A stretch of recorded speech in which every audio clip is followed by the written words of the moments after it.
What is going on, everyone? It's James Byrne here, and here I am in beautiful, sunny ANZAC Park.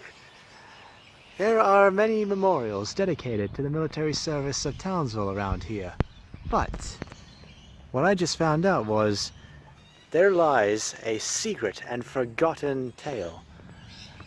The untold Battle of Townsville. And here is how you get to hear it. This finger, and this finger, and here we are. Ninjas attack Australia.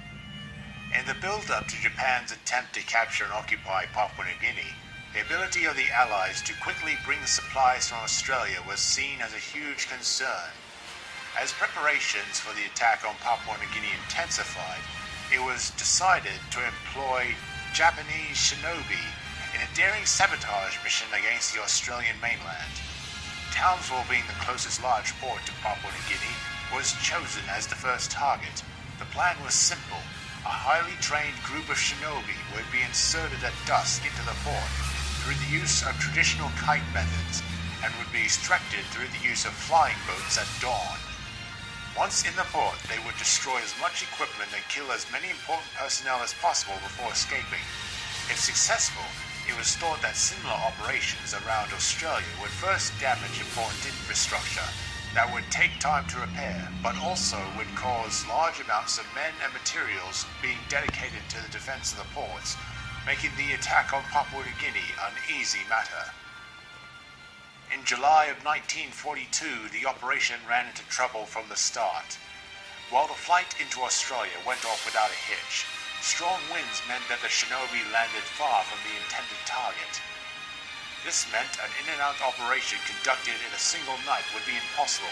However, since the Kawanishi flying boats were already airborne by this time, they did not get any information of this setback and were seeing ducks in the bay when dawn broke. The shinobi attempted to reach the target as soon as possible, but ran into a group of Australian cavalry training with experimental tactics. These included using animals such as elephants and kangaroos. Due to the dense jungle nature of Papua New Guinea, it was thought by the Australians that employing such animals against the Japanese would help stop the string of defeats that had seen the fall of Singapore and the Dutch East Indies. The battle that ensued between these unconventionally armed Australians and elite Japanese shinobi is among the most interesting in World War II history. Trained since birth in the art of evading and quickly killing people, the shinobi were at a loss at how to deal with an angry kangaroo, wearing gloves covered in razor wire, and elephants with machine guns and heavy mortars on their backs. Along with these animals was also a group of highly trained Australian cavalry. These were men who had been born in the outback and were tough as nails. While the soldiers on the Australian side were seasoned fighters, they had no experience in dealing with shinobi. The battle started when one of the shinobi was discovered by a kangaroo and was attacked. The shinobi quickly swept the legs of the kangaroo. However, it quickly used its tail to kick the shinobi in the chest, knocking him out. Due to the noise, humans were quick on the scene and the Japanese agent was captured. The interrogation was quick, with the shinobi giving up everything he knew as long as they promised to kill him until everyone he died fighting an entire company. With the newly gained knowledge, the leader of the Australian cavalry decided to track the rest of the Japanese before they could cause any damage. Figuring out how they were being tracked by skilled professionals and that escape was impossible, the Japanese decided to make a stand and fight. The battle that ensued was described as the most bizarre event in history, and in the end, all the shinobi were killed, along with most of the Australian force. With the failure of the initial attempt, the Japanese command decided not to attempt another such raid, and instead decided that they would attack the Solomon Islands first in order to secure the waters between Papua New Guinea and Northern Australia. The capture of the Solomon Islands ended in success for the Japanese. However, the Japanese attempt to clear the water south of the Solomons resulted in the Battle of the Coral Sea, in which the Japanese lost a carrier with another severely damaged, forcing them to withdraw closer to land bases.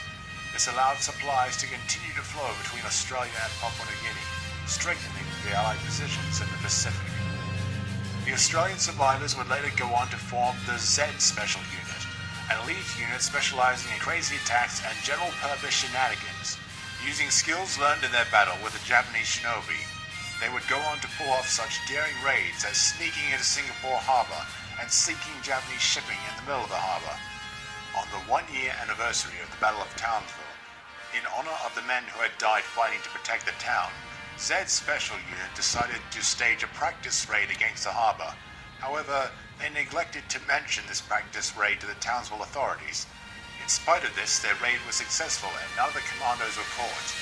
On the formation of the unit, it was decided that the true nature of the formation would be classified, due to fears that the families of the Japanese shinobi might try to hunt down the survivors. Only recently, with the 74-year anniversary of the end of World War II approaching, has the true nature of the formation of Zed's Special Unit been declassified. Okay, so it's through that finger combination that you get to find out the forgotten chapter in Townsville's military history.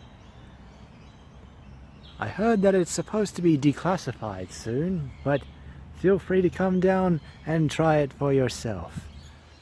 The day that ninjas attacked Australia.